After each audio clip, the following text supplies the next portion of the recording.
Saudi intelligence, we felt he'd gone off the wheels. They essentially set him up. Don't forget, he originally was set up by Saudi and the U.S. to help out the Russians in Afghanistan, and then went on to turn on the U.S.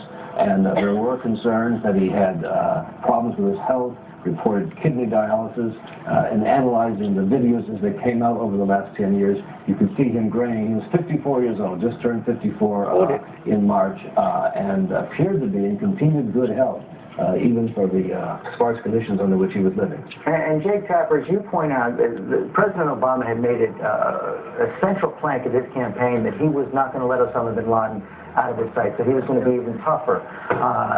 Bin Laden is dead. Osama bin Laden is dead. I'm in my hotel room. And this is crazy. Every channel is talking about it. You can catch it live at GiovanniList.com.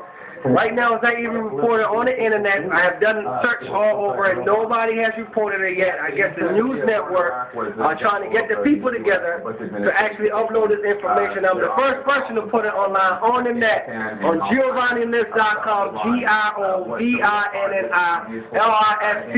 list.com.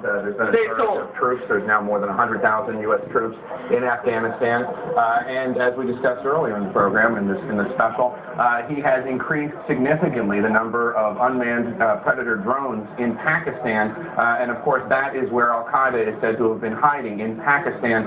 When we interviewed CIA Director Leon Panetta last year on This Week, he said there were less than 100 members of Al-Qaeda in Afghanistan, that most of them were across the border. Of course, those borders are very porous, so there were times, of course, that he was thought to have been, Osama bin Laden was thought to have been in Afghanistan as he allegedly traveled, but military intelligence, CIA officers for years were unable to find out where he was, if he was in Afghanistan. It seems that this Predator drone campaign really was successful. Of course, we'll have to find out more details as they come forward. Okay, Jake, thanks. We're now joined by Andy Card. He was, of course, Chief of Staff for President Bush in the White House. Mr. Card, your reaction tonight?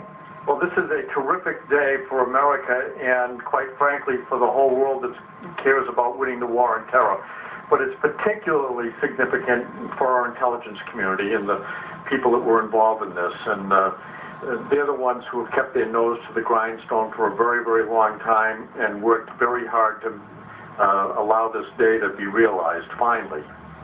And in your time in the White House, can you remember any time when you got close, when you believed that Osama bin Laden had been in your sights and you either captured or killed?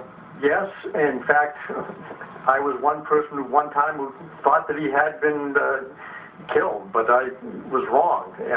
So I think we were close. The intelligence was never as good as we wanted it to be, but I can tell you that people in the intelligence community have worked so hard for so long.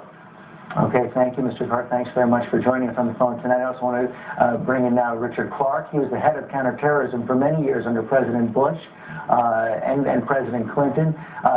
This was someone who you tracked day and night for years, Dick Clark. Can you believe it's happened?